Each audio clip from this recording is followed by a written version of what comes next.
மக்கள் நீதி மய்யம் பெண் நிர்வாகியை தாக்கிய ஆட்டோ ஓட்டுநர் கைது செய்யப்பட்டிருக்கிறார். ஊபர் செயலியில் ஆட்டோ புக் செய்து மாநில நிர்வாகி ஸ்னேகா சைதாப்பேட்டையிலிருந்து சென்றபோது ஓட்டுநருடன் தகராறு ஏற்பட்டிருக்கிறது. இது தொடர்பான கூடுதல் தகவல்களை தருகிறார் எமது செய்தியாளர் கதிரவன். வணக்கம், விவரங்கள் என்ன?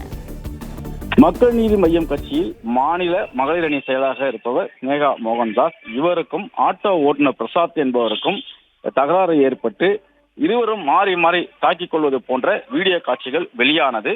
இது தொடர்பாக மயிலாப்பூர் காவல் நிலையத்தில் ஸ்னேகா மோகன்தாஸ் புகார் அளித்திருந்தார். இந்த புகாரின் பேரில் தற்போது ஆட்டோ ஓட்டுநர் பிரசாத் கைது செய்யப்பட்டிருக்கிறார்.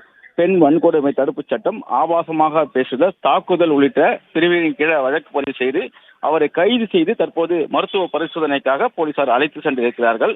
குறிப்பாக இன்று காலை சைதாப்பேட்டையிலிருந்து அவரது தோழி ஒருவருடன் பிரசிடென்சி காலேஜில் நடக்கக்கூடிய ஒரு நிகழ்ச்சிக்காக ஆட்டோ உபர் செயல் மூலமாக புக் செய்து சென்று கொண்டிருந்தார்கள்.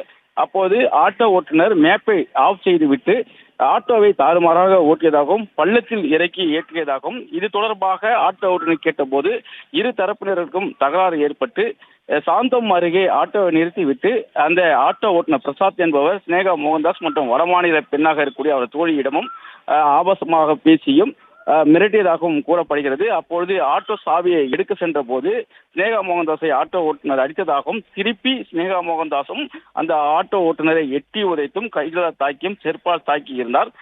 மேலும் ஆட்டோ ஓட்டுநரும் அவர் ஆபாசமாக பேசினார். இந்த வீடியோ காட்சிகள் வெளியான நிலையில மயிலாப்பூர் போலீசார் பிரசாத்தை கைது செய்து தற்போது மருத்துவ பரிசோதனைக்கு அழைத்து சென்றிருக்கிறார்கள். பிளே ஸ்டோர் மற்றும் ஆப் ஸ்டோரில் இருந்து பாலிமர் செயலியை QR கோடு மூலம் பதிவிறக்கம் செய்யுங்கள். செய்திகளை உடனுக்குடன் பெறுங்கள்.